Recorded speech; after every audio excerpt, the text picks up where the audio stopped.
Master प्रकाश classes के YouTube channel में आप सभी का स्वागत है। आप लोग हमारे साथ जो सुपर टेट के प्रैक्टिस सेट को सॉल्व कर रहे हैं उसका ये अगला प्रैक्टिस सेट आप लोग के समक्ष लेकर आए हैं। तो इसमें भी हम लोग 150 प्रश्नों को कवर करेंगे और आप लोग भी अपने आंसर को कमेंट बॉक्स में लिखते रहेंगे और पेपर प्रैक्टिस सेट के अंत में ज़रूर बताएंगे कि कितने प्रश्न आपके सही बन रहे हैं। ठीक, तो चलिए देर न करते हुए देखते हैं आज के पहले प्रश्न की तरफ चलते हैं। और पहला प्रश्न जो है 1 से 5 तक ये हिंदी के गद्यांश के रूप में दिया गया है। आप लोग इस गद्यांश को पढ़ेंगे, हमने जो है पहले से ही पढ़ रखा है। ठीक, तो आप लोग इसको पढ़िए, उसके बाद फिर चलते हैं प्रश्न की तरफ। उम्मीद है कि पढ़ लिए होंगे। यदि नहीं पढ़ पा रहे हैं तो वीडियो को रोक कर पॉज करके पढ़ सकते हैं। चलिए इसको आगे भी देख लीजिए। उम्मीद है कि कंप्लीट पढ़ लिए होंगे। चलिए चलते हैं प्रश्न की तरफ। तो प्रश्न में है कि पूछा गया है पहले ही प्रश्न में कि ये गद्यांश जो दिया गया है इसका मूल कथन क्या है, कथ्य क्या है। ठीक, तो चलिए देखते हैं ये गद्यांश जो लिखा गया है किस पे लिखा गया है। आतंक और सर्वनाश का भय पर, या विश्व में शस्त्रों की होड़ पे, या द्वितीय विश्व युद्ध की विभीषिका पे, या निशस्त्रीकरण और शिव शांति पे। कमेंट करके आप लोग आंसर देने का प्रयास करें। तो इसमें जो ऑप्शन सही होगा आपका वो डी ऑप्शन ही, पहला ही इसका डी, पहले का डी सी बिल्कुल सही हो जाएगा।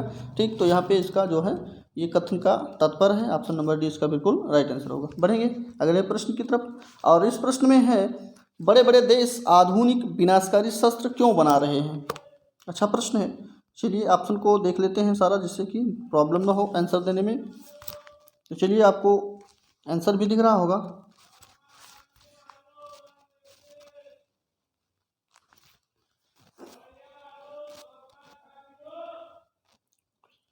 बड़े बड़े देश आधुनिक विनाशकारी शस्त्र पारस्परिक भय के कारण जो है ये बना रहे हैं। ठीक, तो इसका ऑप्शन नंबर जो सही होगा आपका वो डी ऑप्शन, पारस्परिक भय के कारण ऐसा कर रहे हैं। ऑप्शन नंबर डी यहाँ पे बिल्कुल राइट सही हो जाएगा आपका। इसी के साथ बढ़ेंगे अगले प्रश्नों की तरफ। और अगले प्रश्न में जो है प्रश्न पूछा गया है उसमें कहा गया है कि भयंकर विनाशकारी आधुनिक शस्त्रों को बनाने की प्रेरणा किसने दी है।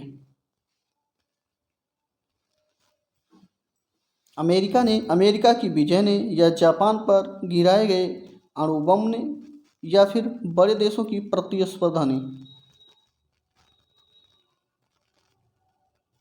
तो इसका ऑप्शन नंबर सी आपका, इस प्रश्न का ऑप्शन नंबर सी सही हो जाएगा इसका, जो कि जापान पर जब परमाणु बम गिराया गया था, अणुबम जो गिरा था, उसी के कारण ये प्रेरणा मिली है। ठीक, तो यहाँ पे सी ऑप्शन आपका बिल्कुल राइट आंसर इस प्रश्न का हो जाएगा।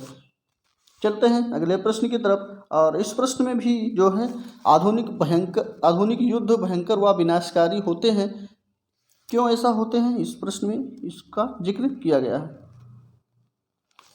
चलिए आंसर देने का आप लोग प्रयास करते रहेंगे। तो इसका भी ऑप्शन नंबर जो सही होगा वो बी ऑप्शन बिल्कुल राइट आंसर हो जाएगा, जो कि जिसमें कहा गया है कि अधिकांश जनता और उनकी संपत्ति नष्ट हो जाती है इसमें। ठीक, तो सी ऑप्शन इसमें बिल्कुल राइट आंसर हो जाएगा आपका। अगला प्रश्न है एटम बम की अपार शक्ति का प्रथम अनुभव कैसे हुआ।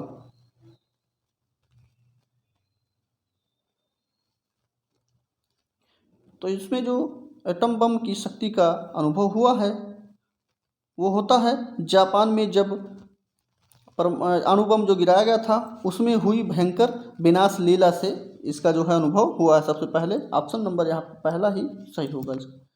चलिए अगले प्रश्न की तरफ बढ़ेंगे। अगले प्रश्न में है कि जो है नीचे जो शब्द वर्ण लिखे गए हैं उसमें अघोष वर्ण कौन सा है, उसको ढूंढना है, पहचानना है।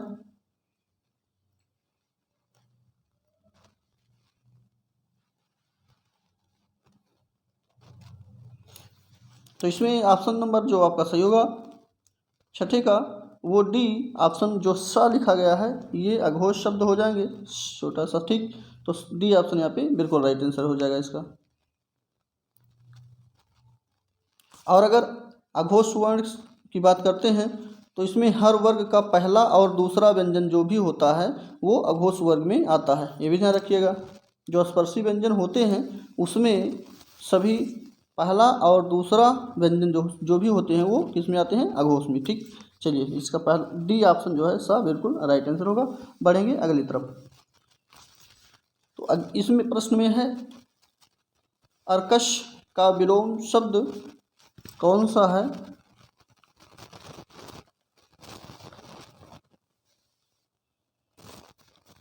आप कीजिए, अर्कश नहीं लिखा है, ये कर्कश लिखा है। ठीक, कर्कश का विलोम शब्द बताना है। तो कर्कश का विलोम शब्द क्या होगा बताइए कमेंट करके आप लोग। तो इसका ऑप्शन नंबर सी जो कि लिखा गया है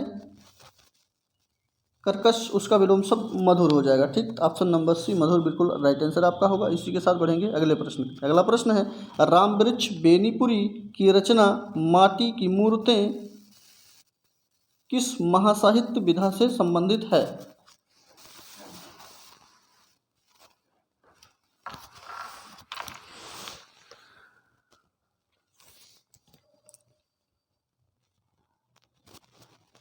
रामवृक्ष बेनीपुरी की रचना के द्वारा जो विधा लिखी गई है वो लिखी गई है रेखाचित्र। ऑप्शन नंबर यहाँ पे सी सही हो जाएगा इस प्रश्न का। और इसी के साथ अगला प्रश्न है कौन सा शब्द सूर्य का पर्यायवाची नहीं है। तो ये केसरी जो है ये सूर्य का पर्यायवाची नहीं है, सभी को मालूम है। डी ऑप्शन यहाँ पे आपका राइट आंसर हो जाएगा। ठीक, जहाँ पे मार्तंड, मरीचि, पतंग, तरणि आदि, दिवाकर, प्रभाकर आदि सारे जो हैं सूर्य के पर्यायवाची होते हैं। ठीक, चलिए अगली तरफ बढ़ेंगे। और इसमें लवण का तद्भव क्या होगा, ये तत्सम लिखा गया है, इसका तद्भव बताना है।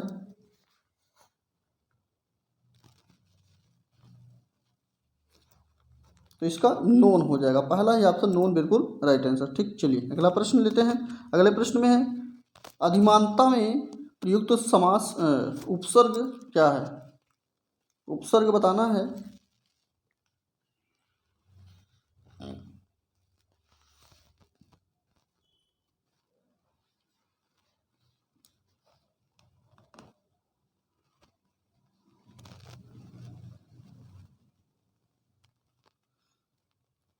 तो शब्द के पहले आकर जो उसके विशेष अर्थ को प्रकट करता है वही जो है उपसर्ग कहलाता है। इसी को अपव्यय भी कहा जाता है, ध्यान रखिएगा।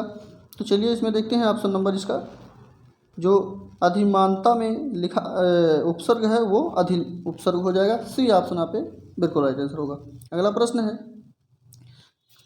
खग जाने खग की भाषा, ये जो लोकोक्तियाँ लिखी गई हैं इसका उचित अर्थ क्या होगा, ये उचित अर्थ बताना है। चलिए ऑप्शन भी आप लोग को पूरा दिखा दें।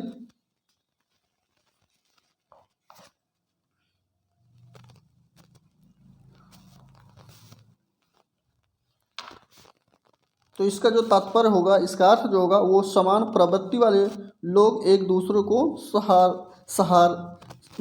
आप कीजिए सराहते हैं। ठीक, डी ऑप्शन जो है सराहते बिल्कुल राइट आंसर होगा। ठीक, अगला प्रश्न है युद्ध में स्थिर रहने वाला के लिए समास विग्रह पद कौन सा है।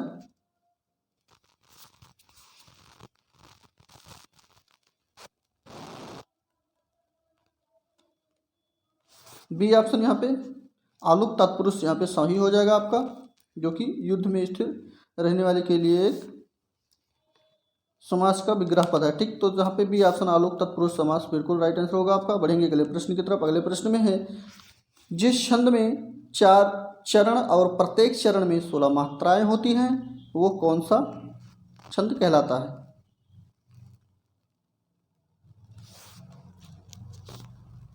तो 4 चरण 16 मात्राएं चौपाई में होती हैं। ऑप्शन नंबर डी यहाँ पे बिल्कुल राइट आंसर आपका बन जाएगा। बढ़ेंगे अगले प्रश्न पे। और अगला प्रश्न में कहा गया है शीतर्तु का संधि विच्छेद कौन सा है।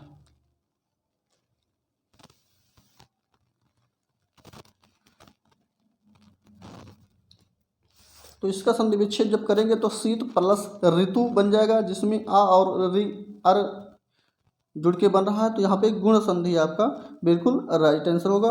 और जो ऑप्शन सही हो जाएगा वो शीत प्लस ऋतु तो है ही। ठीक, सी ऑप्शन इसका बिल्कुल राइट आंसर हो जाएगा। यहाँ पे जो ये संस्कृत के प्रश्न हैं इसको स्किप करेंगे, ठीक। और संस्कृत के साथ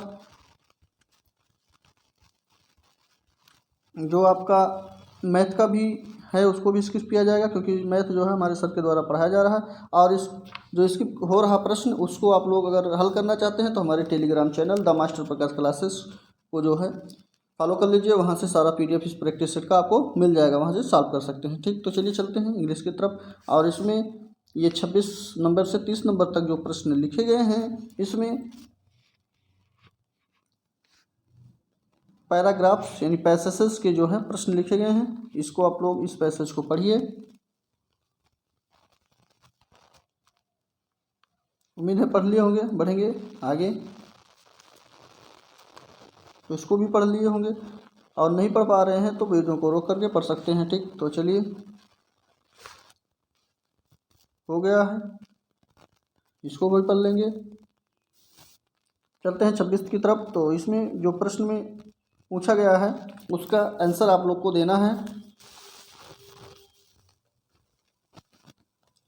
क्वेश्चन को पढ़िए और आंसर देने का प्रयास करिए।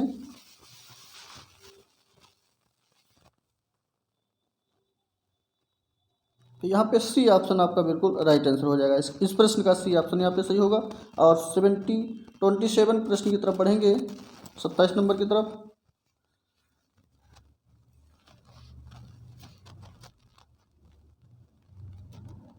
तो इसमें डी ऑप्शन आपका जो है बिल्कुल राइट आंसर हो जाएगा, ठीक। इस प्रश्न का डी ऑप्शन सही होगा। अगला प्रश्न है 28 में, इसमें भी डी ऑप्शन आपका बिल्कुल राइट आंसर हो जाएगा। और बढ़ेंगे अगले प्रश्न की तरफ। 29 के प्रश्नों को देखेंगे तो यहाँ पे इसका ऑप्शन सी बिल्कुल राइट आंसर हो जाएगा, ठीक। आप लोग प्रश्नों को पढ़ें और आंसर जो है बता दे रहे हैं, क्योंकि आप लोग पैसेज पढ़ लिए होंगे, ठीक। चलिए बयान कर लीजिए, क्योंकि प्रश्न और आंसर को पढ़ेंगे थोड़ा लंबा ज़्यादा समय लगेगा, थोड़ा तेज़ी के साथ हमको करना है।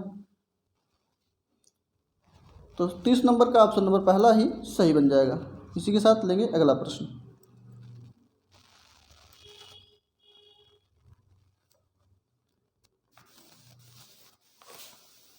तो यहाँ पे ये जो इंडियन वेवर्स, ये पोएम जो लिखी गई है इंडियन वेवर्स, इसके लेखक के बारे में पूछा गया है। इसके लेखक कौन हैं?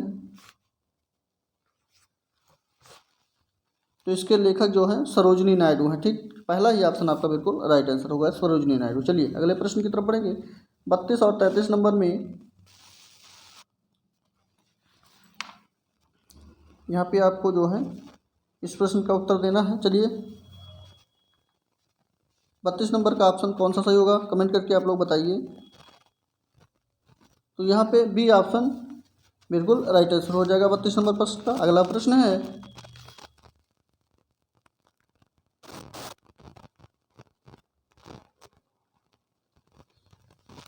इसमें भी बी, 35 नंबर में भी आपका बिल्कुल राइट आंसर होगा, ठीक। चलिए 34 नंबर की तरफ बढ़ेंगे। 34 नंबर में आपको करेक्ट प्रीपोजिशन को जो है यहाँ फिल करना है, जो स्पेस खाली है।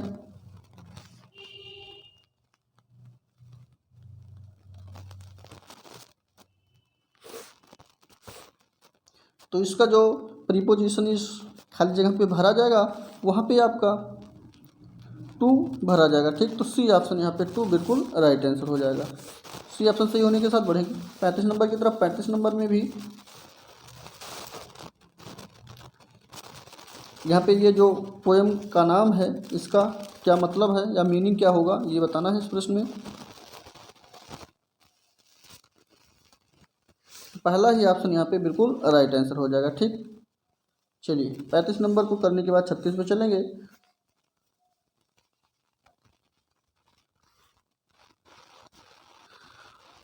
तो इसमें जो शब्द गलत लिखा गया है उसको चूज करना है, ठीक है, और सही को फिल करना है।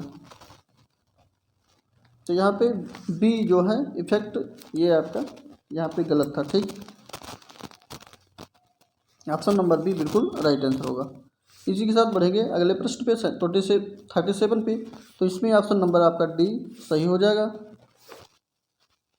इस प्रश्न का ऑप्शन डी बिल्कुल राइट आंसर होगा। अगला प्रश्न लेते हैं 38 पे।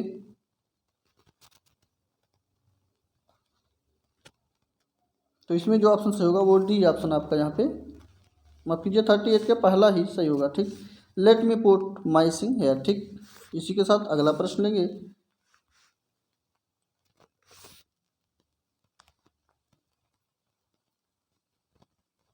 इसमें ये शब्द जो लिखा गया है इसका अपोजिट शब्द बताना है आपको।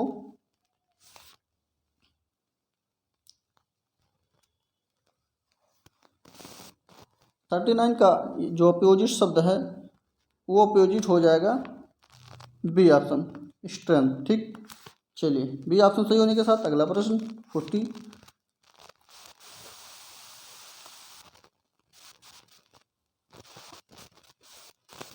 यहाँ पे जो सही वर्ब है उसको भरना है खाली जगह पे।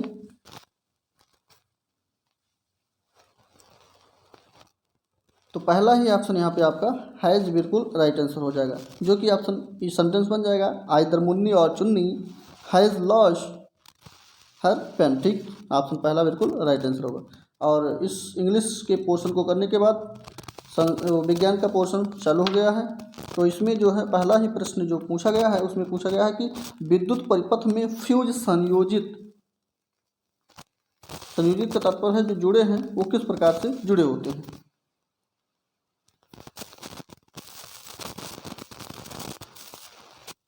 तो इसमें जो फ्यूज जुड़े होते हैं वो जीवित तार के साथ श्रृंखला में जुड़े होते हैं। ठीक, तो डी ऑप्शन यहाँ पे बिल्कुल राइट आंसर आपका हो जाएगा।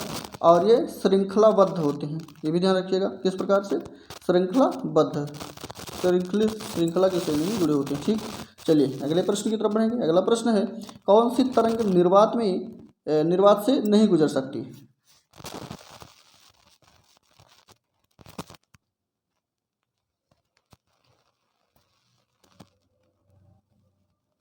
निर्वात का तात्पर्य है कि जहाँ पे कोई भी वायुमंडल यानी कि कोई भी गैसें ना हो, खाली खाली हो जगह, तो वहाँ से जो गैसें, वहाँ से जो ध्वनियाँ कीजिए जो तरंगे गुजरती हैं वो आपकी ध्वनि तरंगे हो जाएंगी। ऑप्शन नंबर बी ध्वनि बिल्कुल राइट आंसर हो जाएगा, जो कि अनुदैर्घ्य तरंग के रूप में होती हैं। ठीक, चलिए अगले प्रश्न की तरफ पढ़ेंगे। अगले प्रश्न में है जब एक बार चुंबक या मैग्नेट को दो समान भागों में विभाजित किया जाता है तो प्रत्येक भाग की ध्रुवीय क्षमता कितनी होती है।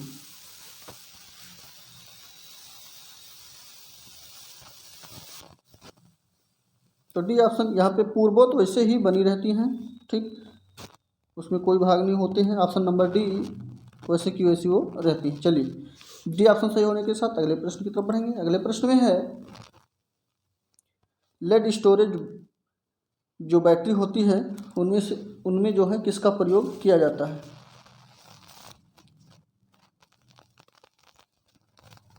अच्छा प्रश्न है 44 में लेड स्टोरेज जो बैटरी है इसमें सल्फ्यूरिक अम्ल H2SO4 विलयन का जो है 38% हिस्सा प्रयोग किया जाता है। ठीक, तो इसमें ऑप्शन नंबर पहला है सल्फ्यूरिक अम्ल आपका सही होगा। इसी के साथ अगला प्रश्न को देखा जाए। अगले प्रश्न में है गर्मियों में अत्यधिक पसीने से बचाव के लिए कौन सा यौगिक घमौरी नाशक पाउडर के रूप में प्रयोग किया जाता है।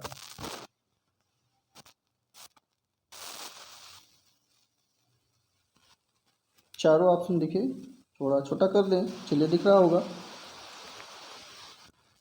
तो इस पे आपका H3BO3 जो है जिसको हम लोग बोरिक अम्ल के नाम से जानते हैं, जो कि गर्मियों में अधिक पसीने से बचाव के लिए उपयोग में लाया जाता है। ठीक, तो ऑप्शन नंबर यहाँ पे पहला ही आपका सही हो जाएगा ए। और इसी के साथ बढ़ेंगे अगले प्रश्न पे। अगला प्रश्न है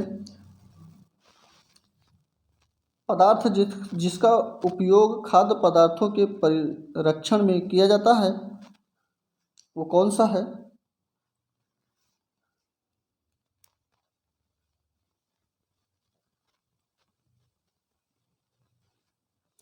तो इसमें क्या होता है सूक्ष्म जीवाणु द्वारा जो खाद्य पदार्थों को सड़ने से या खराब होने से बचाने के लिए प्रयोग में लाया जाता है वो आपका है बेंजोनोइक अम्ल के सोडियम लवण। जो कि ऑप्शन नंबर डी में बिल्कुल जिक्र इसका है, डी ऑप्शन सही होगा। और अगले प्रश्न में है, ऐसे सूक्ष्मजीवी जो बीमारी पैदा करते हैं,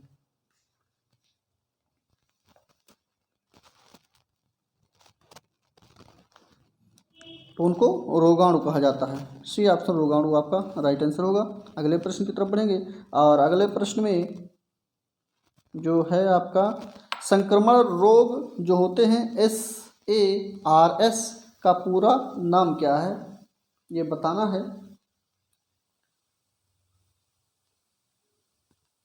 और ये जो है SARS जो होता है ये निमोनिया रोग को फैलाता है, ठीक। तो इसका पूरा नाम जो है वो आपका बी ऑप्शन जो है सीवियर एक्यूट रेस्पिरेटरी सिंड्रोम, बिल्कुल राइट आंसर बी ऑप्शन सही होगा, ठीक। चलिए अगले प्रश्न की तरफ बढ़ेंगे। अगले प्रश्न में कहा गया है कि रेबीज क्या है।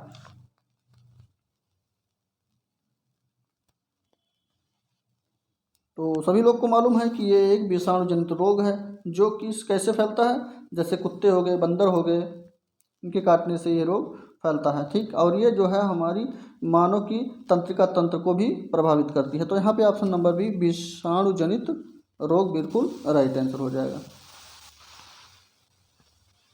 इसी के साथ अगला प्रश्न, अगले प्रश्न में है पादप की वह प्रजाति जो कम पानी में जीवित रह सकती है, वो पौधे की कौन सी प्रजाति है, तो उसको मरुद्भिद प्रजाति के नाम से जाना जाता है। ऑप्शन नंबर जो है पहला मरुद्भिद बिल्कुल राइट आंसर होगा। और यहाँ पे गणित के प्रश्न जो है स्टार्ट हो गए हैं। गणित के प्रश्नों को स्किप किया जाएगा, आप लोग को सॉल्व करना होगा। तो हमारे Telegram channel the master Prakash classes को फॉलो कर लीजिए, वहाँ पे इसका सारा PDF आपको मिल जाएगा, वहाँ से आप लोग इसको सॉल्व कर सकते हैं, ठीक। अन्यथा हमारे सर के द्वारा प्रत्येक प्रैक्टिस सेट के क्रम वाइज जो है क्लास को चलाया जा रहा है, वहाँ से आप लोग इसके वीडियो को शॉर्ट में आराम से देख सकते हैं, ठीक। तो चलिए इसके बाद अगला प्रश्न क्वेश्चन जो है ये हमारा पर्यावरण एवं सामाजिक अध्ययन के प्रश्न को लेते हैं। तो इसका पहला प्रश्न जो है 71 नंबर का प्रश्न जो है, ये शब्द जो अमरी लिखा गया है हड़प्पा सभ्यता का प्रमुख स्थल है, तो ये किस राज्य में स्थित है, यही इसमें बताना है। चलिए देखते हैं कौन सा इस प्रश्न का ऑप्शन कौन सा सही होगा।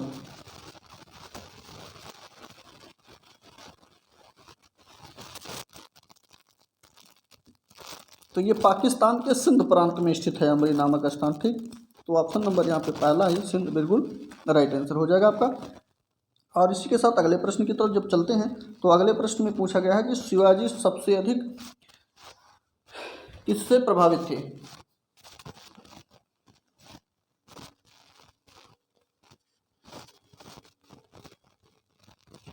सी ऑप्शन सही हो जाएगा, जो कि शिवाजी अपनी माता जीजाबाई से सबसे अधिक प्रभावित थे। ऑप्शन नंबर सी यहाँ पे जीजाबाई बिल्कुल राइट आंसर होगा, ठीक, ध्यान रखिएगा। चलिए अगले प्रश्न की तरफ बढ़ेंगे। अगले प्रश्न में है कानपुर से भारत में 1857 की क्रांति का नेता कौन था। जो ये 1857 की क्रांति हुई थी, इस क्रांति में कानपुर से जो थे वो कौन नेतृत्व कर रहे थे, ये पूछा गया है इस प्रश्न में।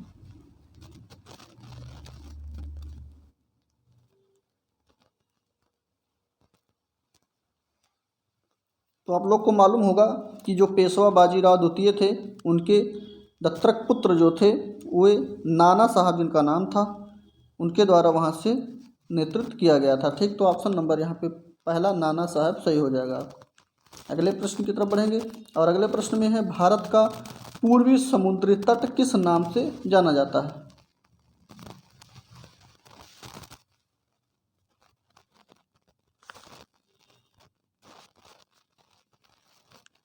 तो ये जो जाना जाता है आपका डी ऑप्शन कोरोमंडल के नाम से जाना जाता है, ध्यान रखिएगा।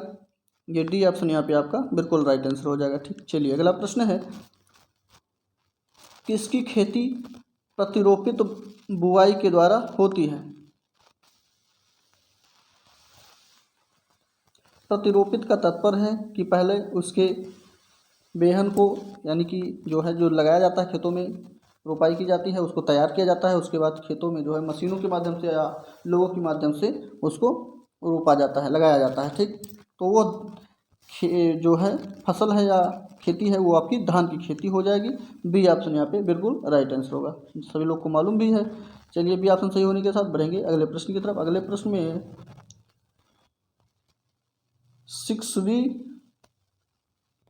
6बी द्वीप जो है ये किस खाड़ी में अवस्थित है?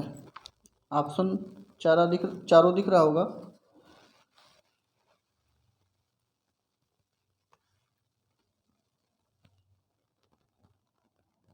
तो यहाँ पे ये जो खाड़ी है ये मैक्सिको की खाड़ी में स्थित है। ठीक, तो ऑप्शन नंबर ये द्वीप जो है सी मैक्सिको की खाड़ी आपका बिल्कुल राइट आंसर होगा। अगला प्रश्न है टुंड्रा प्रकार की जलवायु का दूसरा नाम क्या है? तो इसका दूसरा नाम जो है जो टुंड्रा प्रकार की जलवायु का है वो आर्द्र मध्य तापीय। सी ऑप्शन यहाँ पे बिल्कुल राइट सही हो जाएगा इस प्रश्न का। इसी के साथ अगला प्रश्न है भारत का संविधान मान्यता प्रदान करता है। चलिए ऑप्शन भी दिख रहा होगा, किस चीज़ की मान्यता प्राप्त करता है बताना है।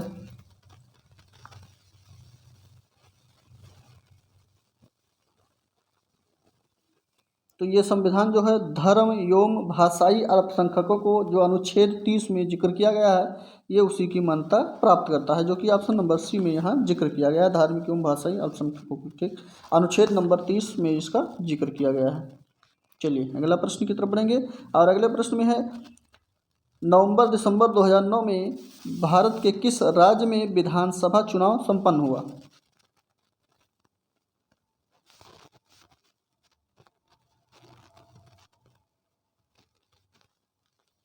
तो यहाँ पे जो संपन्न हुआ था वो झारखंड में हुआ था। सी ऑप्शन आपका झारखंड यहाँ पे सही हो जाएगा। अगला प्रश्न है बैंकिंग के क्षेत्र में CBS में सी का पूरा नाम क्या है? सी का जो तात्पर्य है वो क्या है?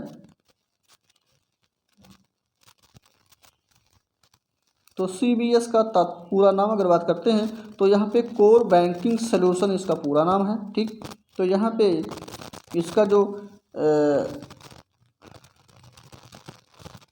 सी का तात्पर्य ये है, एक मिनट, सी पे जो इसका पूरा नाम होगा वो कंप्लीट होगा। ठीक, सी ऑप्शन यहाँ पे राइट आंसर हो जाएगा सी का।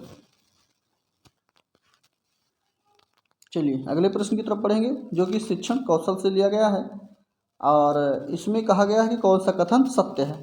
तो सत्य कथन को पहचानना है। चलिए देखते हैं कौन सा सही होगा। वो चारों ऑप्शन तो दिख रहा होगा, प्रश्न हम लोग पढ़ ले हैं, कौन सा ऑप्शन सही है ये ढूंढना है।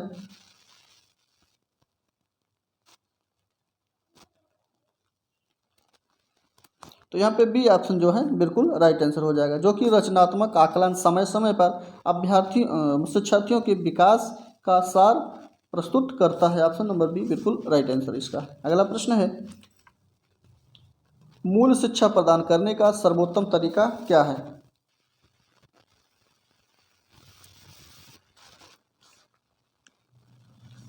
मूल शिक्षा प्रदान करने का सबसे अच्छा तरीका जो है वो आपका डी है, जो कि मूल्यों पर आदर्शात्मक प्रस्तुति या विमर्शी सत्र जो है ये बिल्कुल राइट आंसर होगा। ठीक, चलिए अगला प्रश्न है यदि आप अपने बालकों में अतिरिक्त सुरक्षा का भाव उत्पन्न करने में सफल हो जाते हैं तो इससे जो मनोसामाजिक कठिनाई उत्पन्न होती है वो किस प्रकार से होगी? चलिए ऑप्शन देखते हैं, क्वेश्चन को हम लोग पढ़ ही लिए हैं, दिख रहा होगा ऑप्शन, आप लोग कमेंट करके बताएं कौन सा आंसर का सही होगा। तो यहाँ पे पहला ही ऑप्शन आपका सही होगा, जो कि बालक निडर कल्पनाशील बन जाएगा। ऑप्शन नंबर फर्स्ट इसका बिल्कुल राइट आंसर होगा। अगला प्रश्न है जब कभी दो या अधिक व्यक्ति एक साथ मिलते हैं और एक दूसरे को प्रभावित करते हैं तो वे एक सामाजिक समूह का निर्माण करते हैं। तो ये कथन को जो कहा गया है किसके द्वारा कहा गया है इस प्रश्न में यही बताना है, या किस प्रकार का ये प्रश्न मतलब कथन है, सही है या गलत है या कुछ सही है, इस प्रकार से आंसर के रूप में आपको देना है। तो ये जो आपका सही होगा आंशिक रूप से सत्य है। ठीक, तो पहला ही ऑप्शन आपका बिल्कुल राइट आंसर होगा। अगले प्रश्न की तरफ बढ़ेंगे। अगला प्रश्न है मूल्यांकन प्रक्रिया के लिए महत्वपूर्ण बिंदु क्या है।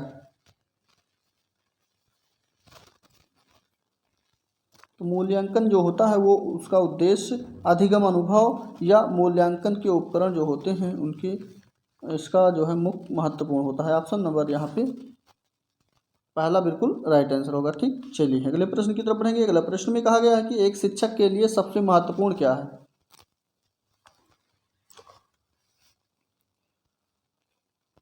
तो शिक्षक के लिए जो सबसे महत्वपूर्ण तथ्य होते हैं वो होता है कि विद्यार्थियों की कठिनाई को दूर करना। ऑप्शन नंबर सी बिल्कुल राइट आंसर इस प्रश्न का है। इसी के साथ लेंगे अगला प्रश्न। अगला प्रश्न है शिक्षण के अधिगम पर बल देने वाला परिवर्तन क्या है या क्या हो सकता है।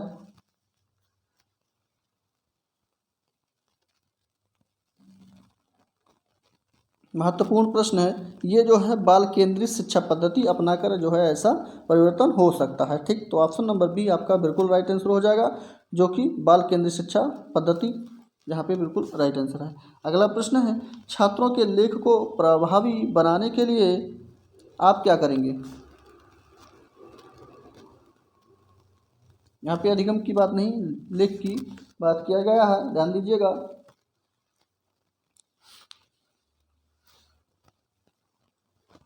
तो यहाँ पे लिखने का अभ्यास तो करना ही चाहिए, बिल्कुल सही है, तो जिससे उनका लेख सही हो जाएगा। अगला प्रश्न है उसमें अगला ऑप्शन जो है उनमें प्रतिस्पर्धा का विकास करना चाहिए, ये भी सही है। समय समय पर उनकी परीक्षा लेनी चाहिए, तो यहाँ पे उपरोक्त सभी कार्य करना चाहिए। ऑप्शन नंबर डी आपका सही हो जाएगा इस प्रश्न का। इसी के साथ अगला प्रश्न लेंगे। अगले प्रश्न में है बालक के व्यक्तित्व के विकास में बालक एवं माता पिता के संबंध कैसे हैं। थोड़ा छोटा कर दें जिससे कि ऑप्शन आपको दिखने लगे। चलिए ऑप्शन ही देखिए, क्वेश्चन को हम लोग पढ़ ही लिए हैं, कुछ लोग नहीं पढ़े होंगे जिससे दिक्कत होगी। चलिए बताइए, ऑप्शन क्वेश्चन भी दिख रहा होगा।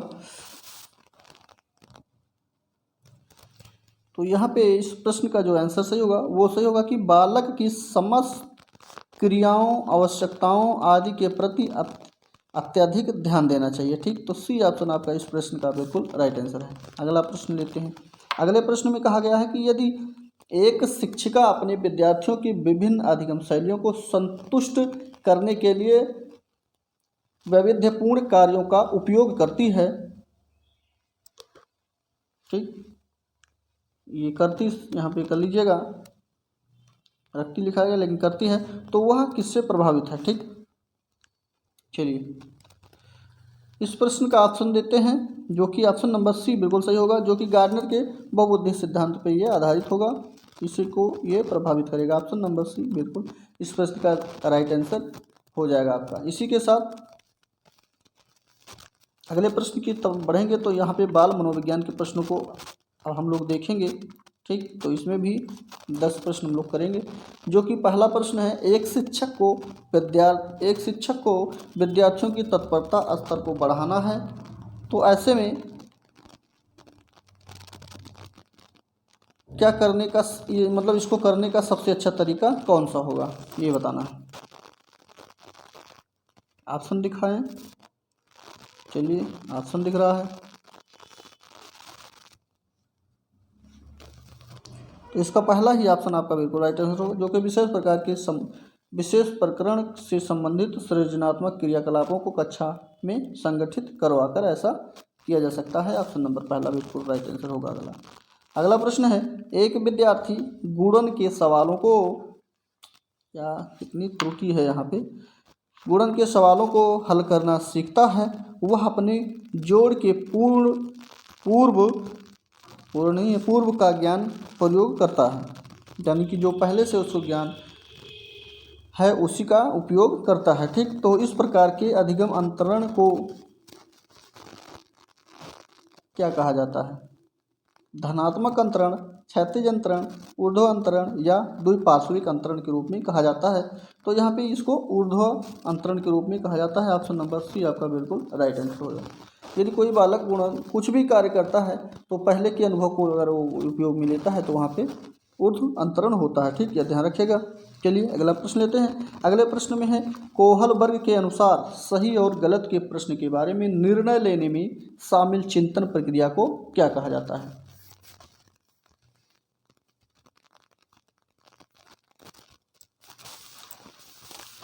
तो कोहलबर्ग के अनुसार नैतिक दुविधा बिल्कुल राइट आंसर होगा। सभी लोग को मालूम ही है, ये इन्होंने इसको पर जो है जिक्र किया है।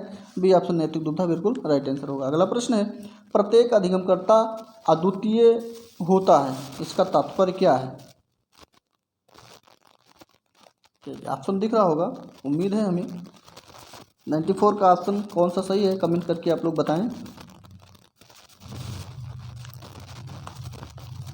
जो भी अधिगम करता है उसका अद्वितीय का क्या तात्पर्य है? तो इसका तात्पर्य यह है कि वह जो है कोई भी दो अधिगमकर्ता उनकी योग्यताओं, रुचियों तथा कौशलों में समान नहीं हो सकते, अलग अलग ही होंगे। ठीक, तो ऑप्शन नंबर पहला इसका राइट आंसर हो जाएगा।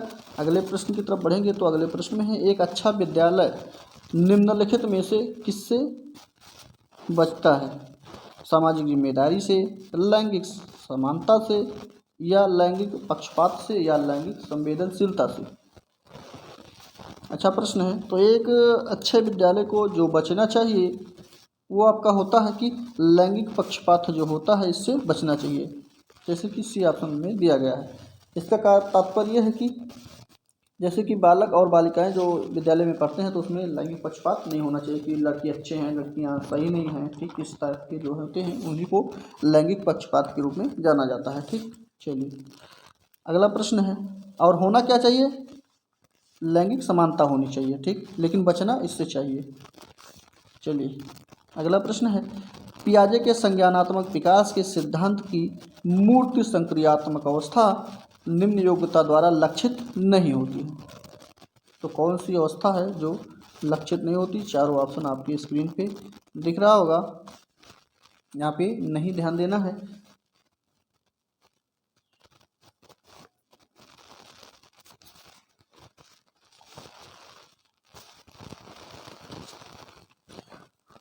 तो जीन पियाजे के संज्ञानात्मक विकास का सिद्धांत जो है उसमें जो विशेषता होती है वो विचारों की विलोम्यता होती है, और दूसरा मानसिक द्वंद्व होता है, और संरक्षण आदि ऐसे प्रकार के इसमें विशेषता होती है।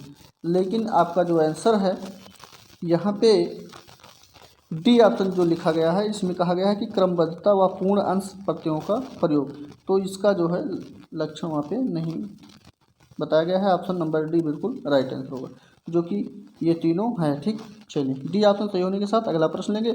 अगले प्रश्न में है, कोहलबर्ग के नैतिक विकास के सिद्धांत एवं उसकी विभिन्न स्तरों के अनुसार निम्न में से कौन सा सोपान उनके द्वारा प्रतिपादित नहीं है? चलिए देखते हैं कि कोहलबर्ग के द्वारा कौन सा सोपान नहीं प्रतिपादित किया गया है। अच्छा प्रश्न है। तो इसका ऑप्शन जो सही होगा वो सी, जो कि व्यक्तिगता व विनिमय अभिमुखता को नहीं लिखा गया, नहीं बताया गया है। ऑप्शन नंबर सी यहाँ पे बिल्कुल राइट आंसर होगा। अगला प्रश्न है, और इस प्रश्न में कहा गया है कि स्वयं की भावनाओं तथा संवेगों को नियंत्रित करने से जो संबंधित बुद्धि है उसको क्या कहा जाता है?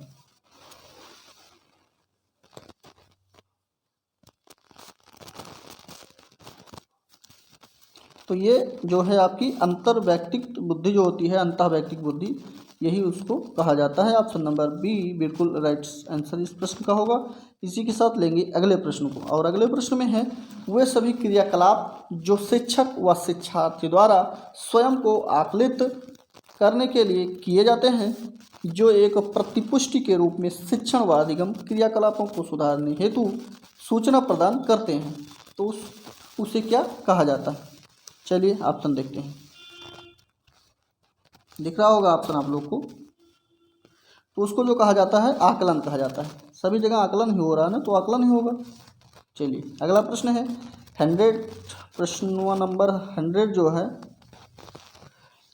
शिक्षा को बाल केंद्रित शिक्षा माना जाता है जब, तो कब माना जाता है? चलिए बताइए आंसर। तो इसको बालक की मांग, रुचि व विवृत्ति की प्राथमिकता इसमें होती है। इस ऑप्शन नंबर बी यहाँ पे आपका राइट आंसर होगा। अगला प्रश्न है जो कि सामान्य ज्ञान एवं समसामयिक घटना जो कि करंट अफेयर से लिया गया है। तो इस प्रश्न में पूछा गया कि हाल ही में अमेरिका ने किस देश को आतंकवाद प्रभावित करने वाले देशों की सूची में फिर से शामिल किया है? अच्छा प्रश्न है।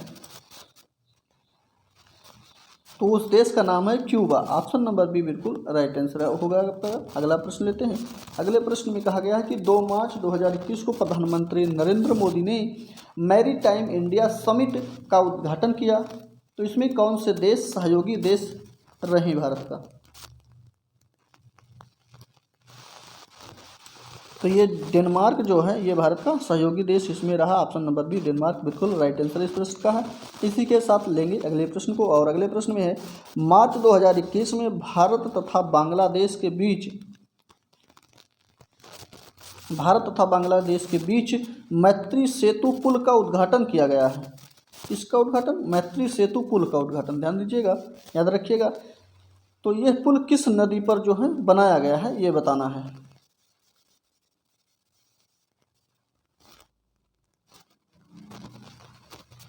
तो 103 का ऑप्शन पहला ही फेनी नदी पे इसको बनाया गया है। पहला ऑप्शन फेनी नदी सही होगा इस प्रश्न का। इसी के साथ अगले प्रश्न की तरफ चलते हैं। अगले प्रश्न में है हाल ही में किस देश के एक बड़े मालवाहक जहाज के कारण सुएज नहर का मार्ग बाधित हो गया था? चलिए अभी आप लोग इस घटना को सुने रहे होंगे जल्द में ही। तो वो जहाज जो है वहाँ पे क्या हुआ था, फंस गया था सुएज नहर में। ठीक, तो थोड़ा दिक्कत हो गई थी उस मार्ग पे। तो उसका ऑप्शन कौन सा था, किस देश का ये जहाज था ये बताना है इसमें। तो ये ताइवान का जहाज था। ऑप्शन नंबर सी ताइवान बिल्कुल राइट आंसर होगा आपका। इसी के साथ लेंगे अगला प्रश्न, और अगले प्रश्न में जो है इसमें कहा गया है कि किस मंत्रालय द्वारा हाल ही में ग्लोबल बायो इंडिया 2021 का आयोजन किया गया? ग्लोबल बायो इंडिया 2021 का आयोजन करने वाले मंत्रालय का नाम जो है वो आपका है विज्ञान एवं प्रौद्योगिकी मंत्रालय। ऑप्शन नंबर सी सही होगा आपका। इसी के साथ लेंगे अगला प्रश्न, और अगले प्रश्न में है इसरो ने ब्राज़ील के अमेजोनिया पहले सहित 18 अन्य उपकरणों को किस प्रक्षेपण यान के जरिए लॉन्च किया?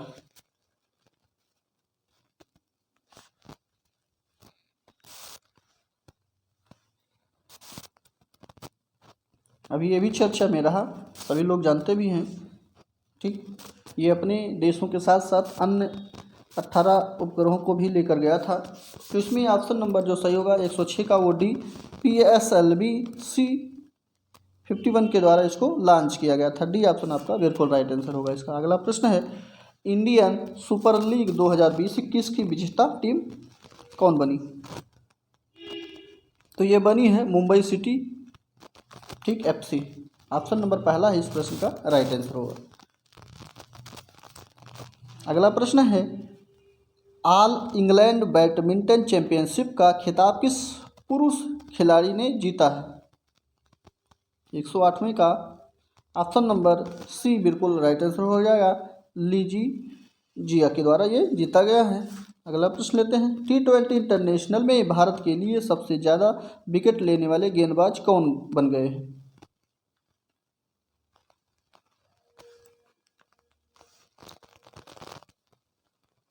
तो यजुर्वेंद्र चहल जो है सबसे अधिक विकेट लेने वाले गेंदबाज भारत के बन गए हैं। ऑप्शन नंबर सी बिल्कुल राइट आंसर हो गया, जो कि T20 इंटरनेशनल में ये बने हैं। ठीक, ये भी ध्यान रखिएगा। चलिए सी ऑप्शन सही होने के साथ अगला प्रश्न लेते हैं, और अगले प्रश्न में है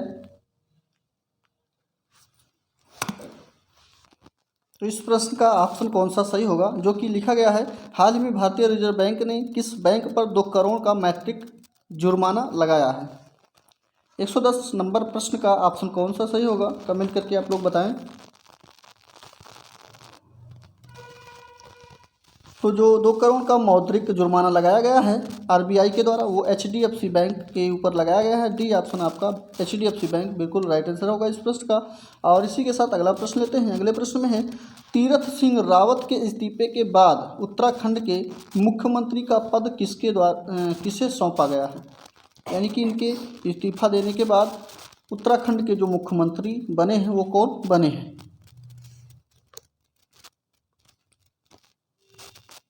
तो यहाँ के इस समय जो है प्रधान मतलब मुख्यमंत्री जो उत्तराखंड के बने थे वो पुष्कर धामी बने थे। ऑप्शन नंबर सी बिल्कुल राइट आंसर होगा।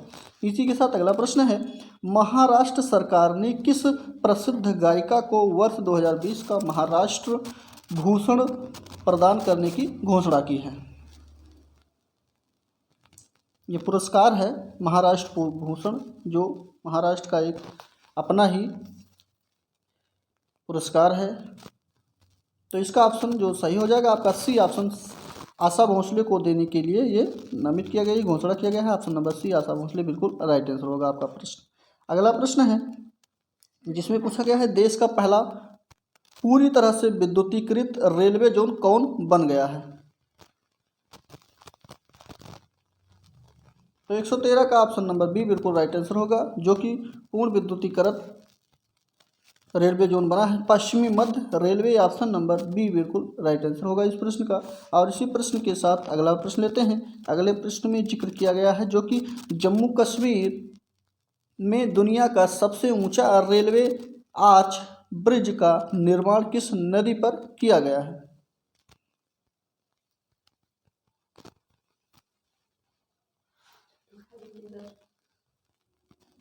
114 का ऑप्शन नंबर जो सही होगा बी सही हो जाएगा, जो कि चिनाब नदी पर जम्मू कश्मीर में किया गया है। ठीक, बी ऑप्शन बिल्कुल राइट आंसर होगा इस प्रश्न का। और इसी के साथ अगला प्रश्न है 115वां, जो कि कहा गया है कि किस देश में भारतीय इंदिरा गांधी सांस्कृतिक केंद्र द्वारा संस्कृत लर्निंग ऐप जिसको लिटिल गुरु नाम दिया गया है उसको कहाँ पे लॉन्च किया गया है?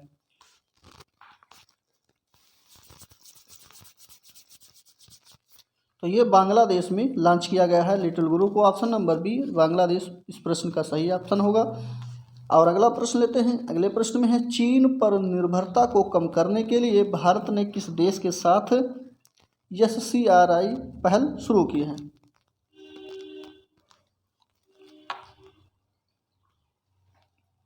तो ये शुरू किया गया है आपके जापान और ऑस्ट्रेलिया के द्वारा। तो कि दोनों तो सही नहीं होंगे, तो यहाँ पे पहला और ए और बी बिल्कुल, यानी कि डी ऑप्शन आपका राइट आंसर हो जाए। इन दोनों के दो देशों के साथ SCRI पहल को शुरुआत किया गया है। डी ऑप्शन सही होने के साथ बढ़ेंगे अगले प्रश्न पे। और अगले प्रश्न में है, हाल ही में लॉन्च की गई पुस्तक all time favourite for children किसके द्वारा लिखी गई है?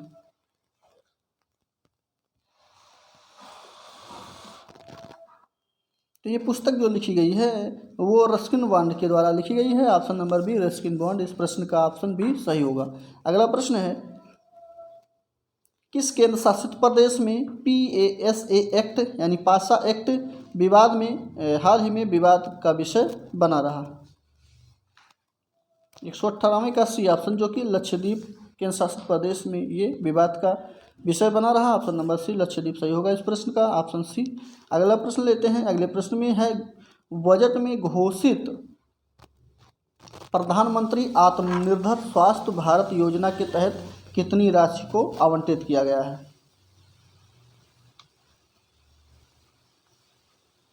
प्रधानमंत्री आत्मनिर्भर स्वच्छ भारत योजना के तहत 64,180 करोड़ को राशि को जो है आवंटित किया गया है। ऑप्शन पहला है इसका राइट आंसर होगा। इसी के साथ अगला प्रश्न है, 21-22 के केंद्रीय बजट का कुल व्यय कितना रहा?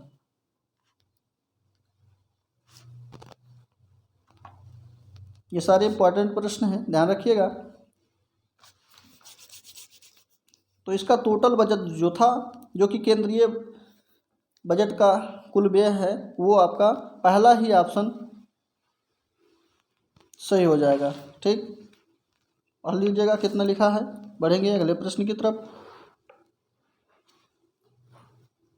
यहाँ पे जी 34,83,236 करोड़ रुपए की को जो है आवंटित किया गया था। ठीक, चलिए अगले प्रश्न की तरफ बढ़ते हैं। ये जो पॉइंट लगा है ये पॉइंट नहीं है, कामा है। ठीक, इसको सही कर लीजिएगा। अगला प्रश्न है, हाल ही में किस संस्था के द्वारा देश के पहले नैनो यूरिया लिक्विड को लॉन्च किया गया है? नैनो यूरिया का तात्पर्य है कि पहले जो 1 यूनिट में 5-6 बोरी को यूरिया को डाला जाता था, अब थोड़े ही यूरिया के साथ जो है खेत में डाला जाएगा, ज़्यादा मात्रा की ज़रूरत नहीं पड़ेगी, इसका तात्पर्य यही है। ठीक, नैनो यूरिया जिसको नाम दिया गया है, और वो लिक्विड फॉर्म में होगा, ये भी ध्यान रखिएगा। तो इसमें चलिए देखते हैं कौन सा ऑप्शन सही होगा। तो इसका पहला ही ऑप्शन ये इफ़को को द्वारा जो है बनाया गया है, पहला ही ऑप्शन सही होगा इफ़को। चलिए अगले प्रश्न की तरफ बढ़ेंगे। अगले प्रश्न में है, किस संस्था ने दुनिया की सबसे लंबी अंडर सी केबल परियोजना के निर्माण की योजना बनाई है? अच्छा प्रश्न, ये गूगल के द्वारा बनाया गया है। ऑप्शन नंबर बी आपका बिल्कुल राइट आंसर होगा। अगला प्रश्न है, हाल ही में किस बैंक ने कवच व्यक्तिगत ऋण योजना की शुरुआत की है?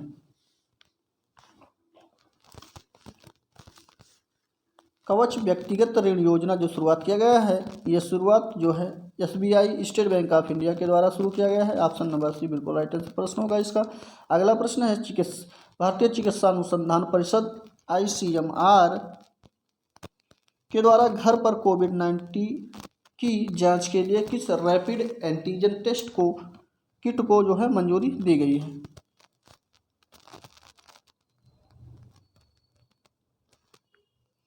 तो ये मंजूरी तो जो दिया गया है, ये दिया गया है कोवी सेल्फ के द्वारा। ऑप्शन नंबर बी कोवी सेल्फ यहाँ पे राइट आंसर इस प्रश्न का होगा। अगला प्रश्न है, हाल ही में किस मंत्रालय द्वारा 9 देशों की भारतीय दूतावासों में वन स्टॉप सेंटर खोले जाने की घोषणा की गई है? ऑप्शन आपके स्क्रीन पे है चारों। तो ये मंत्रालय है महिला एवं बाल विकास मंत्रालय, बी ऑप्शन यहाँ पे सही होगा। अगला प्रश्न है, हाल ही में किस राज्य सरकार ने मनरेगा के तहत कार्य दिवस की संख्या को 100 से बढ़ाकर 150 कर दिया है? अभी तक जो मनरेगा में कार्य दिवस था वो 100 था, लेकिन जो है इसको 150 कर दिया गया है। वो किस राज्य के द्वारा किया गया है?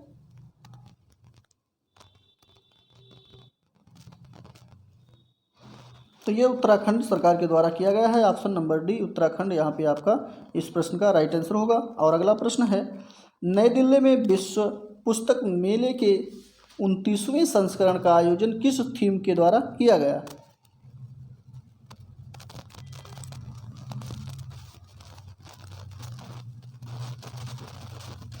तो थीम थी इसका राष्ट्रीय शिक्षा नीति 2020, और इस शिक्षा नीति में जो है बहुत सारे बदलाव हुए हैं, आप लोग पढ़े होंगे, देखे होंगे। ठीक, तो सी ऑप्शन इसका सही होगा। इसी के साथ अगला प्रश्न है, इस प्रश्न में एक पुस्तक लिखी गई है जिसका नाम है by many A happy accident recollections of A life. इसके लेखक कौन है?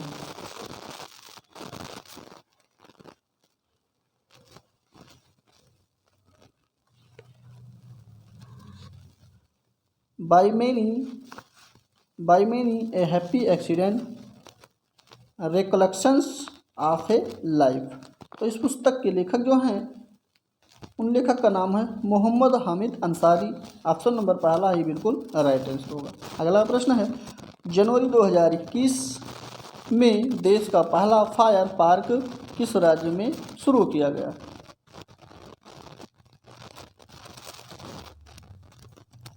तो पहला फायर पार्क जो शुरू किया गया है वो उड़ीसा राज्य में शुरू किया गया है। बी ऑप्शन आपका यहाँ पे राइट आंसर हो जाएगा।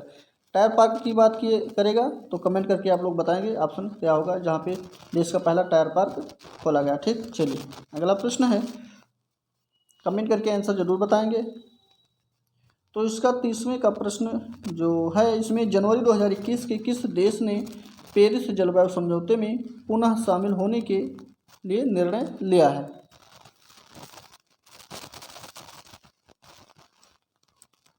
तो बी ऑप्शन अमेरिका बिल्कुल राइट आंसर होगा। ये बाहर निकल गया था, लेकिन अब पुनः जो है ये इसमें शामिल होने का निर्णय लिया है। ऑप्शन नंबर बी अमेरिका बिल्कुल राइट आंसर होगा इस प्रश्न का।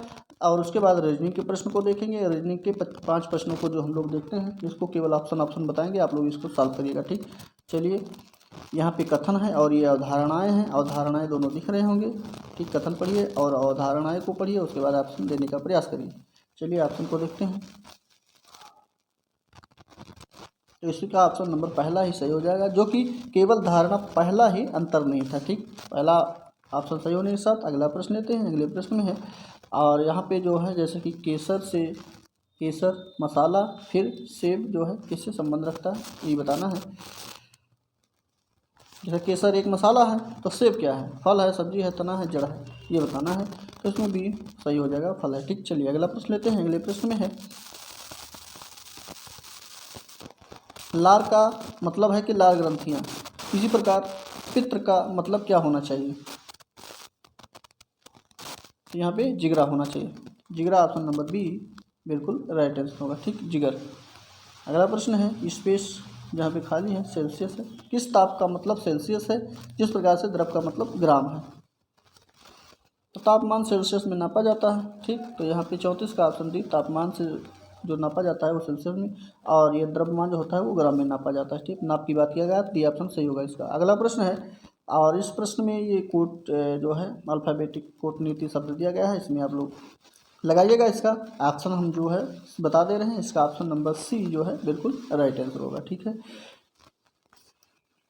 इसमें क्या हो रहा है, इसमें कुछ हो रहा नहीं है, इसमें केवल यहाँ पे जो है एक जोड़ा गया है और फिर एक घटाया गया है, फिर एक जोड़ा गया है, फिर एक घटाया गया है, फिर एक जोड़ा गया है, फिर एक घटाया गया है। ठीक, इस प्रकार से इसको बनाया गया है। उसी प्रकार से इसमें भी आप जोड़ेंगे, घटाएंगे, जोड़ेंगे, घटाएंगे, इस प्रकार से बना लीजिएगा। ठीक, चलिए अगला प्रश्न है जो कि कंप्यूटर का प्रश्न है। इसमें कहा गया कि कौन सा शब्द इंटरनेट कार्यप्रणाली से संबंधित है, ये बताना है। तो ये जो संबंधित है वो WWF, यहाँ पे आपका ऑप्शन नंबर जो है पहला ही सही हो जाएगा। और अगर इस WW का WWF नहीं है भाई, गलती से निकल गया, WWW यानी WWW यहाँ पे है, तो इस कार्य प्रणाली का जो संबंध है वो इंटरनेट शब्द से संबंधित है। ठीक, तो यहाँ पे ऑप्शन पहला ही सही होगा। और अगर इसके पूरे यानी पूर्ण नाम की बात करते हैं, वो फुल नेम की बात करते हैं, तो वर्ल्ड वाइड वेब इसका पूरा नाम हो जाएगा। ये भी ध्यान रखिएगा, कभी कभी इसका पूरा नाम भी पूछ लिया जाता है, तो ऑप्शन पहला सही होगा, जिसका पूरा नाम है वर्ल्ड वाइड वेब। चलिए अगले प्रश्न की तरफ बढ़ेंगे। अगले प्रश्न में है सूचनाओं का वह समूह जो एक कंप्यूटर को निर्देशित करता कहलाता है। 137 का ऑप्शन नंबर डी, प्रोग्राम को कहलाता है। डी यहाँ पे बिल्कुल राइट आंसर हो जाएगा। डी सही होने के साथ बढ़ेंगे अगले प्रश्न की तरफ। और अगले प्रश्न में जो है ये पूछा गया है कि किस तरह का उपकरण डायोड है।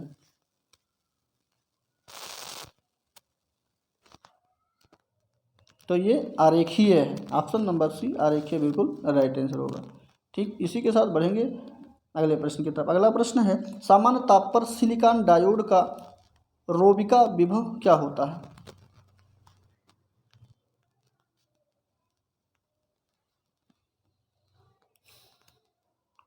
और इस प्रकार के डायोड को जो है पी टाइप जंक्शन भी कहा जाता है, जो कि ऑप्शन नंबर यहाँ पे सी बिल्कुल राइट आंसर होगा आपका। ठीक, अगला प्रश्न है किनके द्वारा सबसे अधिक सर्वात्रिक प्रयोग किया जाता है। 140 का ऑप्शन नंबर पहला आपका सही होगा, जो कि नॉर और NASMD द्वारा जो है इसमें प्रयोग किया जाता है। ऑप्शन नंबर पहला बिल्कुल राइट आंसर होगा। और अगला प्रश्न जो है 10 प्रश्नों को हम लोग जीवन कौशल, प्रबंध एवं अभिवृत्ति के प्रश्नों को देखा जाएगा यहाँ पे।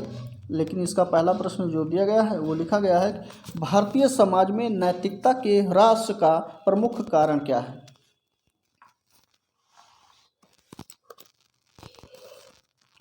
आजकल क्या हो रहा है कि अधिकतर अध्यापक सिर्फ अध्यापन कार्य में समय पूरा करते हैं, अपने अध्यापन कार्य का दायित्व का निर्वहन ठीक तरह से नहीं करते हैं। इसी का जो है कारण भारतीय समाज में नैतिकता का ह्रास हो रहा है। ठीक, तो यहाँ पे ऑप्शन नंबर जो सही होगा वो आपका पहला ही ऑप्शन सही होगा, क्योंकि अध्यापकों का अपना दायित्व न निभाना ही इसका कारण है। ऑप्शन नंबर पहला सही होगा। अगला प्रश्न लेते हैं। अगले प्रश्न में है अध्यापक के किस व्यवहार को छात्रों पर सबसे अधिक हानिकारक प्रभाव डालता है। ये ऑप्शन दिखने लगे, इसके लिए इसको छोटा कर देते हैं। छोटा हो गया, बताइए आप लोग कौन सा इसका ऑप्शन सही होगा। तो यहाँ पे डी ऑप्शन 42 नंबर 142 का डी ऑप्शन सही होगा, जो कि अध्यापक का कुछ छात्रों के साथ पक्षपातपूर्ण व्यवहार होता है, यही इसका सबसे हानिकारक प्रभाव पड़ता है। ठीक, तो यहाँ पे डी ऑप्शन बिल्कुल राइट आंसर होगा आपका। इसी के साथ बढ़ेंगे अगले प्रश्न की तरफ। अगले प्रश्न में है मोहित को बच्चों को मोहित को बच्चों को पढ़ाना पसंद है, इसलिए वह बीएड की प्रवेश परीक्षा के लिए खूब परिश्रम से तैयारी कर रहा है। तो वो किससे अभिप्रेरित है? तो वो जो प्रेरित है वो आंतरिक रूप से प्रेरित है, इसलिए वो मेहनत कर रहा है, परिश्रम कर रहा है। ऑप्शन नंबर पहला ही सही होगा इस प्रश्न का। अगला प्रश्न लेते हैं। अगले प्रश्न में है, एक शिक्षक का निजी जीवन कैसा होना चाहिए?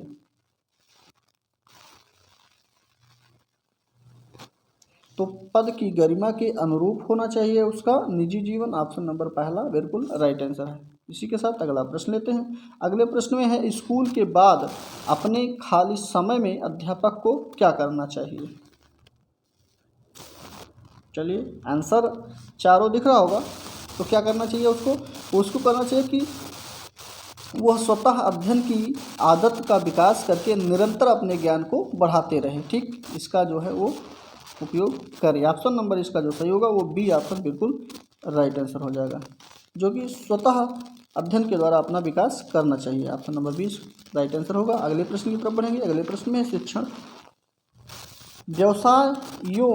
व्यवसायों से इसलिए उत्तम है क्योंकि इसमें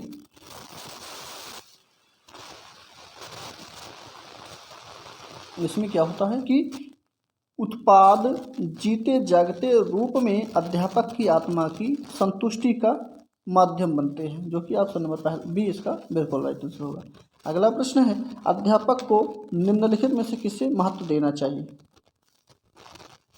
जो नीचे शब्द लिखे गए हैं ऑप्शन के रूप में, किसको जो है महत्व देना चाहिए अध्यापक को, ये बताना है इस प्रश्न में। तो इसमें महत्व देना चाहिए कि कक्षा में समर्पण भाव से शिक्षण को करना चाहिए, यानी कि बच्चों को पढ़ाना चाहिए। ऑप्शन नंबर 20 का राइट आंसर होगा।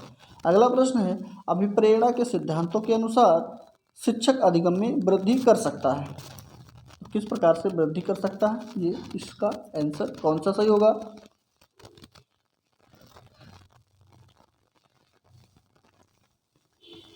तो इसमें छात्रों के अत्यंत ऊंची अपेक्षा रखकर इसको अधिगम में वृद्धि कर सकता है। ऑप्शन नंबर बी बिल्कुल राइट आंसर इस प्रश्न का है। अगला प्रश्न है, जो कि यदि शिक्षक में न्याय और निष्पक्षता का गुण न हो तो इसका क्या परिणाम होता है? यदि कोई शिक्षक है और उसके अंदर अगर निष्पक्षता, न्याय और निष्पक्षता के गुण नहीं होते हैं तो उसमें जो प्रभाव होता है, उसका रिजल्ट जो होता है वो क्या होता है, इसमें बताना है। तो इससे शिक्षक का जो विश्वास होता है वो समाप्त हो जाता है, यानी खो देता है शिक्षक अपना विश्वास और उसे सम्मान भी नहीं मिलता है। तो ऑप्शन नंबर सी यहाँ पे बिल्कुल राइट आंसर होगा। जैसे आप मान लीजिए आप एक शिक्षक हैं और किसी बच्चे के साथ किसी दूसरे प्रकार से अच्छे से पेश आ रहे हैं, किसी दूसरे बालक के साथ गलत पेश आ रहे हैं, तो आपका वहाँ अगला बालक जो है सम्मान नहीं करेगा जिसके साथ आप गलत व्यवहार कर रहे हैं। ठीक, तो इसी प्रकार से इसका ऑप्शन सी बिल्कुल राइट आंसर होगा। इसी के साथ बढ़ेंगे अगले प्रश्न की तरफ। और अगले प्रश्न में है, किस अभिप्रेरित शिक्षण का संकेत, किसे जो है अभिप्रेरित शिक्षण का संकेत माना जा सकता है? ऑप्शन तो आपको दिख ही रहा होगा, कमेंट करके आप लोग आंसर देने का प्रयास करें। और ये प्रैक्टिस सेट का ये आखिरी प्रश्न है और इसके बाद हम लोग 50 प्रश्नों को समाप्त कर चुके होंगे। ठीक, तो इसमें ऑप्शन जो सही होगा वो सी ऑप्शन, छात्रों द्वारा पूछताछ, इसका ऑप्शन सी बिल्कुल राइट आंसर होगा। ठीक, यहाँ पे 150 प्रश्नों को हम लोग कवर कर चुके हैं। आप लोग बताएंगे कमेंट करके कि कितने प्रश्न आपके इसमें सही बन रहे हैं और वीडियो कैसा लगा, राय अपनी कमेंट बॉक्स में ज़रूर बताएं। तो मिलते हैं अगले प्रैक्टिस सेट में, तब तक के लिए ऐसे ही हमारे साथ बने रहिए। धन्यवाद।